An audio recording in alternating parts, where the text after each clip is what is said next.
The rain began before dawn, steady and fine, the kind of rain that turns the city into a dim aquarium where office lights glow like small, stubborn fish. I woke before my alarm and brewed coffee I didn't want, more ritual than desire, just to feel the familiar hiss of the kettle and the sweet brave steam that rose like a promise. Outside, the street was the wet gray of a sharpened pencil. My apartment smelled faintly of lemon cleaner and old paperbacks. I held the warm mug in both hands and pretended I wasn't counting the years I'd spent here, alone but uncomplaining, with a plant that refused to die, and a calendar that had the days circled in a discreet, hopeful line. My birthday, private as a heartbeat. By the time I reached our building, black glass, lottie flowers, a guard who learned my name before my smile, the rain had polished every surface to a memory of light. Elevators sighed their silver breath. My reflection looked calmer than I felt. 48 looked back at me with competent eyes and a mouth that rarely said the wrong thing. I was good at my job. I had made a life of excellence the way other people assembled families or wrote music, carefully, diligently, with the hum of effort always present. I ran my team like a patient conductor. Our division kept the company's major accounts: 2 banks, a healthcare chain, 1 ambitious tech startup, on schedule and on budget. I knew the numbers as intimately as I knew my own pulse. It was a day like any other, except for the whisper in my chest that wanted. What? A phone call. A cake in the break room with the wrong spelling and too much frosting. A private text from the man who had taken over our floor 2 months ago and rearranged the furniture of my mind. He arrived the same morning the investors toured. Tall without menace, the gray at his temples neither apology nor announcement. His suit was quiet, his watch unremarkable, his voice a low thread through a room of bright chatter. He was our new senior executive, here to shepherd the volatile animals of profit and growth. He asked for a meeting with me on his first day and read my reports with a concentration that felt like heat. He never raised his voice. He never wasted a word. He called me Ms. Lowell for 2 weeks, then asked, almost absently, "Would you prefer Mara?" The way he said my name made me feel arranged, like something on a desk that had just been aligned with purpose. After that, we spoke often and somehow never enough. I told myself I admired his discipline. I told myself the admiration was entirely respectable. I told myself that it was natural to think of him in the evening as I rinsed dishes or walked home under the patient geometry of streetlights. I told myself many things. None of them included the way my breath changed when I heard his footsteps in the corridor, or the way the room seemed to hold its own air when he stood at my shoulder and asked, "Do you see the same risk I do?" That morning, the office smelled of printer ink and damp wool. Someone had put jazz on low, an insistently gentle saxophone that made the fluorescent lights seem kinder. I dropped my bag at my desk and checked my inbox. Deadlines multiplied like unmannerly rabbits. I touched the small bracelet I wore, a thin gold chain I bought for myself years ago on a day I refused to be uncelebrated. In my team channel, the chatter was customary: traffic, weather, a new pastry place 2 blocks down. No balloons appeared at my chair. No happy birthday, Mara, from the intern who somehow knew everyone's star sign and favorite cookie. At 9:15, his message: "Ms. Lowell, my office when you have 5 minutes." He never added pleasantries. He never needed to. The door to his office is glass, like all the doors here, but the glass is a mirror until you're close. Your reflection blurs and then breaks apart under the reality of his shape behind it.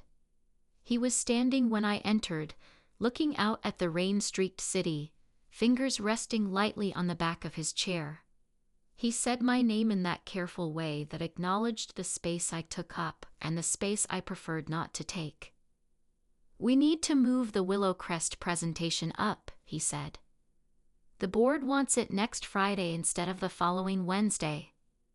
"We'll have to accelerate the financial modeling," I answered, already feeling the gears in my brain shift, one tooth sliding into another. "Our design team is still iterating on the data visualizations." "Iterate faster," he said, with the faintest smile that softened the words. "You can do it." Then, after a breath, "You don't have to stay late tonight for it." There was no reason for that last sentence, and we both heard the extra weight it carried as it crossed the room. The rain added its quiet rhythm against the glass. I nodded and told him we'd adjust. He held my eyes for a moment too long, not a stare, exactly, more like a sentence waiting for its verb, and then dismissed me with a thanks that felt heavier than paper. In the corridor, whispers traveled as they do in any office where time has made allies of routine and speculation. Since his arrival, we had all learned to translate the new silence between us into a currency we could spend. Was he courting the board's favor? Was our division slated for reorg? And me? What was I to him beyond the woman whose spreadsheets never lied and whose voice he could find through the crowded air of meetings? I returned to my desk and buried myself in lines of numbers, in projected growth and churn rates, and a risk assessment that read like a restrained love letter to caution and possibility both. My team performed miracles. By noon, we were where we should have been by 3. The rain slowed. The jazz track changed to something with a brushed snare that felt like the quiet scrape of a match across a life. He passed my desk twice without pausing, moving like a thought that refused to be caught. Each time I was aware of him the way you're aware of the air conditioning, subtle, constant, altering your sense of the room without entirely belonging to it. I told myself I didn't care that he hadn't said anything about my birthday. Space and professionalism, I reminded myself, dignity and poise. I didn't put my age on social platforms. I didn't decorate my desk with the debris of personal celebration. The one photograph there was of Lake Superior, cold water, blue as a vow, taken the year my marriage ended, when I'd learned the difference between solitude and abandonment and decided to choose the former on better terms. At 2:30, a small ripple of attention moved across the floor as HR sent an email with the subject line, "Reminder, confidentiality protocols." We had seen versions of this before, usually with less drama and fewer exclamation points. But this message was not routine. We were informed of a suspected internal leak. Documents related to Willow Crest's pending acquisition had been accessed with an unapproved login. Legal was investigating. We were asked not to discuss it outside of necessary channels. The smell of coffee sharpened, the sound of typing wavered. My team looked at me as if I could arrange the weather. "Keep working," I said. "Nothing to speculate on yet." Inside, I felt a slight, unmistakable drop in the floor, as if the elevator had paused between stories and then resumed, almost imperceptibly, at a slower speed. I sent him a summary. He replied with a single "come by." He was leaning against the credenza, sleeves rolled once, tie loosened an inch as if the day had asked for a fraction more human. "We're tightening access immediately," he said. "I'll need you to run point with your team." Also, a hesitation, small but real, like the way a needle hovers before finding the groove. "There might be questions about your access logs. You worked late last Thursday, yes?" "Yes," I said. "On the Willow Crest sensitivity analyses." "Then you'll show them the work product," he said. "And I'll show them mine." The words were ordinary. The assurance wasn't. Something in me unclenched. Do you think it's internal? I asked. I think we're a company full of people under pressure, he answered lightly. Pressure reveals character. I'd like to believe ours is intact. He lifted a brow. Yours is. I left before my pulse could make any of that visible. In the hallway, a colleague with a mouth that loved edges murmured something too soft to be polite and too bright to be kind. The rumor would begin to shape itself, as rumor does, out of the clay of the obvious and the water of imagination. She's always in his office. She calls him by his first name when she thinks no one is listening. She came back from lunch that day with rain on her collar and a smile that didn't belong to a spreadsheet. By late afternoon, the sky had lightened. The city's buildings stood clean and precise, like ideas that would not be muddied. The office smell had shifted from wet coats to the pleasant fatigue of carpet and paper, and people who knew they'd done what they could. I returned from a meeting with legal, a brisk review of access logs, a few questions with old detective energy, and sank into my chair with the relief of someone inhabiting their own coordinates again. The drawer of my desk stuck a little when I pulled it open for a highlighter. It did that sometimes when the humidity changed. I tugged gently, and the runner released with a soft, stubborn sigh. Inside, tucked under the edge of my notepad where I kept careful lists, was a small white box tied with a gray ribbon. Not office gray. A warmer shade that suggested weathered silk. There was no card on top. My name was written on the bottom in his precise spare hand. M. The tiniest comma, as if he had thought of adding more and then thought better of it. For a moment I simply listened, to the elevator hum beyond the corridor, to the faint laughter from the design pit, to my heart acquiring a second tempo. Then I closed the drawer, because that's what I do. I create sequence. I picked up the folder on my desk and stared at it until the type gave up and became pattern. When I opened the drawer again, the box remained the same patient white, the ribbon the same unassuming flourish. I lifted it out and felt its weight, small and deliberate. Inside was a fountain pen.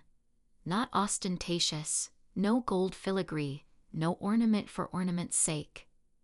The barrel was a cool matte black, the cap brushed steel, the nib clean and precise.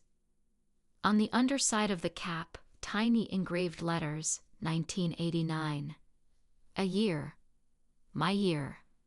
The year I graduated high school, when we signed yearbooks and the future tasted like mint gum and car air freshener and promises we had no right to make. A folded note lay beneath the pen. 2 sentences. I remembered. You don't announce things. I thought you might prefer to write them, when you do. No signature, because he knew I'd recognize the steadiness of his letters, each one drawn as if it had earned the right to stand there. Breath becomes a place we travel through sometimes. I stayed in it for a few seconds and then let it go. I kept the lid of the box resting against my fingertips, a small shelter. I didn't look up because I was afraid he would be in the doorway, and because I was afraid he wouldn't be. I waited until 6 to knock on his glass. He was reading, pen in hand, the lamplight pooling gold across his desk. He looked up not with surprise, but with a consideration that included all possible reasons. He saw the white box in my hand, and everything unspooled between us with a relief that felt like a long-held breath leaving a dark room. You shouldn't have, I said, because that is the sentence the world expects from a woman who means a dozen other more complicated things. I wanted to, he answered, simple as a door opening. But I didn't want to ask the office to sing to you, and then make you pretend you appreciated it. The rain had wholly stopped. In the windows, the city had arranged its lights like punctuation, the ellipses of 20-story hotels, the commas of traffic. Thank you, I said. The words were inadequate. My voice tried to carry the extra weight. It's The year. You remembered the year. You told me once, he said. After the reception for the new wellness program. You were wearing an impossible shade of blue and said something about the first cassette you bought. I looked it up later. The year seemed right to keep. It was nothing. It was everything. There's an investigation, I said, because motion is safety. Legal asked a few pointed questions. They asked me a few as well, he said. I think a junior analyst clicked what they didn't mean to click. Fear makes us imagine villains because they're easier to fight than a clumsy hand. Still, I said. Yes, he said, and then nothing for a length of time that rearranged the furniture of the air between us. Stay a moment. I did. The lamp hummed softly. A fragment of jazz rose from some distant speaker. A bass line walked slow and thoughtful down the stairs of the day. He moved from behind his desk to the small seating area by the window, and I followed as if a string tied gently to my wrist had tugged me toward my own better weather. We sat with a polite 2 feet of sofa between us. I placed the box on my knee and then beside me, indecisive as a shy guest. I didn't know if you mark the day, he said. You carry yourself as if you don't need the reassurance. I don't. I answered too fast. Then I softened the truth with more truth. I don't know how to receive it. Perhaps practice could help, he said, a light so small I might have missed it if I'd not had my eyes on the space between us. He was quiet and then asked, Do you go home to someone waiting? The room tilted. I told him no. I said it as a fact, without apology. He nodded. I have made a habit, he said carefully, of arriving everywhere alone and leaving the same way. It's a virtue until it isn't. I thought of the pen, its narrow spine of intention, its silent invitation to make marks and own them. It's safer, I said. It is, he agreed, and increasingly insufficient. Somewhere below, a vacuum cleaner began its night work, the drone both domestic and oddly dignified. The office was emptying refreshingly fast. A few voices cut across the floor like well-aimed paper airplanes, then faded. He turned his head to look at me, and the distance between us was suddenly measurable in something other than inches. You should know, he said quietly, that I am careful about lines. I have built a life on them. But I'm also old enough to recognize when I want to draw new ones around someone and call that territory something other than work. My chest felt tight as a fist opening. Our names are already in the same sentences, I said. People talk. They always will, he said. It is their right and their sport. But I would rather live with honest risk than cautious misunderstanding. The words moved through me like warmth. I saw how this could go wrong. HR interviews with cool water in their voices. A promotion withheld. A team that decided I'd chosen romance over responsibility. I also saw the rest of my life, neat and capable, the narrow corridor of it lined with framed excellence, and no hand to take when the lights went out. The day had asked for dignity. The night asked for clarity. I like you, I said, and this time my voice didn't tremble. I respect you. I am not a person who falls for bosses or their shadows. I am a person who counts, who tallies, who audits, who ensures that the things that should be equal are. And I like you more than is safe. He closed his eyes briefly, as if a long argument had finally conceded. I like you, he echoed, with a weight that made those 3 small words feel enormous. I don't need you to choose anything tonight except whether you'd like to let this truth exist outside this room. I thought of the pen, the way ink travels a thin road to make thoughts visible. I'd like that, I said, carefully. There's a conference next week, he said softly, not as a stratagem, but as a possibility offered to the air itself. 2 nights. Separate flights, separate agendas. Publicly unremarkable. Privately, we could have a conversation that doesn't have to end at the door. The jazz deepened, a trumpet laying a hand on the back of the melody. The rain's absence felt like a presence of its own. I nodded, and the relief in his shoulders was a quiet tide. We didn't touch. We didn't make declarations we couldn't keep. We sat while the office dimmed itself, and for a breath, felt the unspectacular wonder of being 2 people who had found the same page without swapping any letters. The investigation proceeded like a machine that had forgotten how to stop. HR interviews with their clipped bright reassurance. It audits with graphs and dots and the resigned shrug of an engineer who knew when a password had been misused. A junior analyst confessed with wet lashes and a sincerity that made outrage feel like kicking a puppy. Sanctions were mild, warnings issued, protocols tightened like the collar on a nervous dog. The rumor thinned without vanishing, as rumors do when they lose their appetite. We worked. We practiced being careful. We learned the choreography of rooms. Who entered first, who left last. We mastered the art of the half-breath. The small inhale that acknowledges a private presence in a public space. In meetings, we built paragraphs we could both stand on.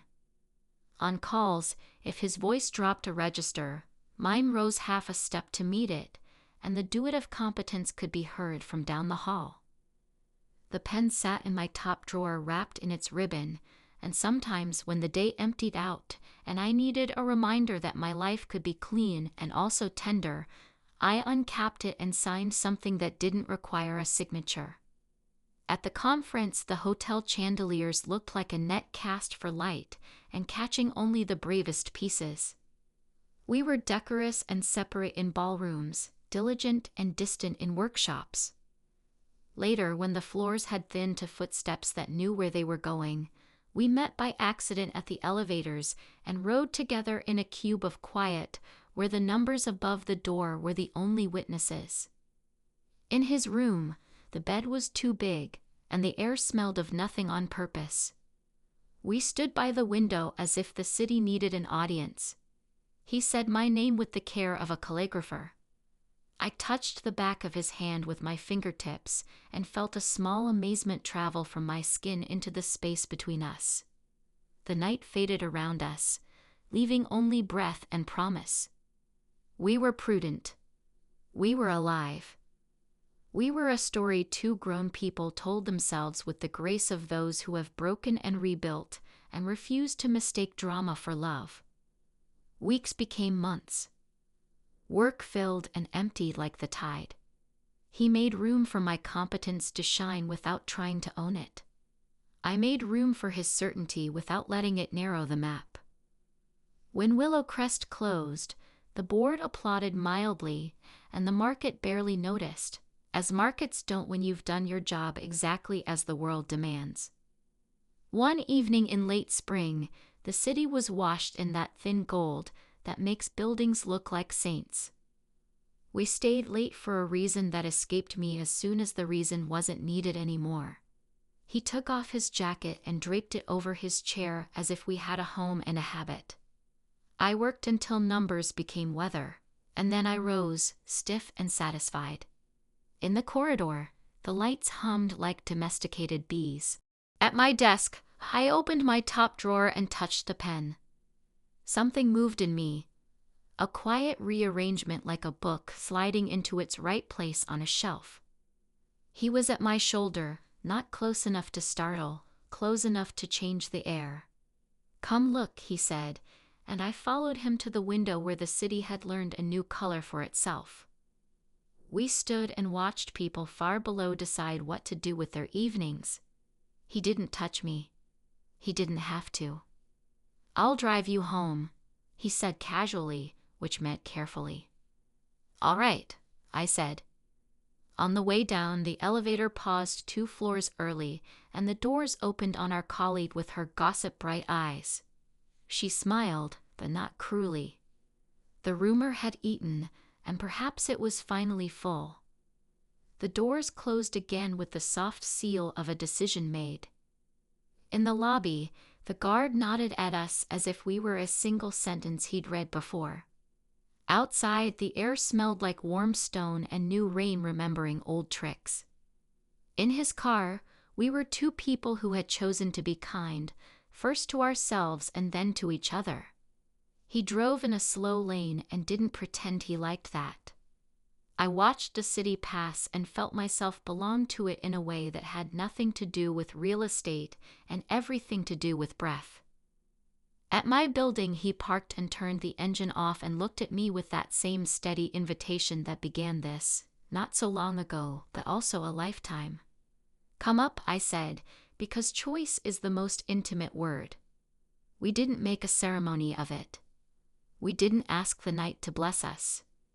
We moved through it like people who had learned the difference between spectacle and truth. Later, much later, when the city had folded itself into quieter shapes, he asked me if the pen had written anything worth keeping. I told him yes. A line in my notebook that read, "Trust the soft thing that doesn't ask to be trusted."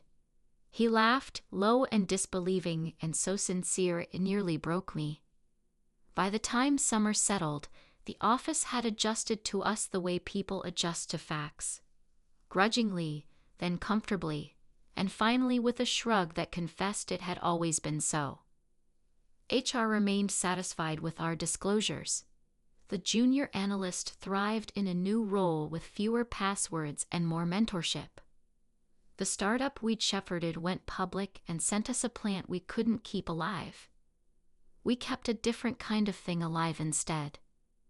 On the anniversary of the day the rain had made the city into something tender, I found another small white box in my drawer. The ribbon was the color of twilight. Inside was a slim notebook with paper that felt like it remembered the hand. On the first page, a single sentence in his spare writing. "I don't forget."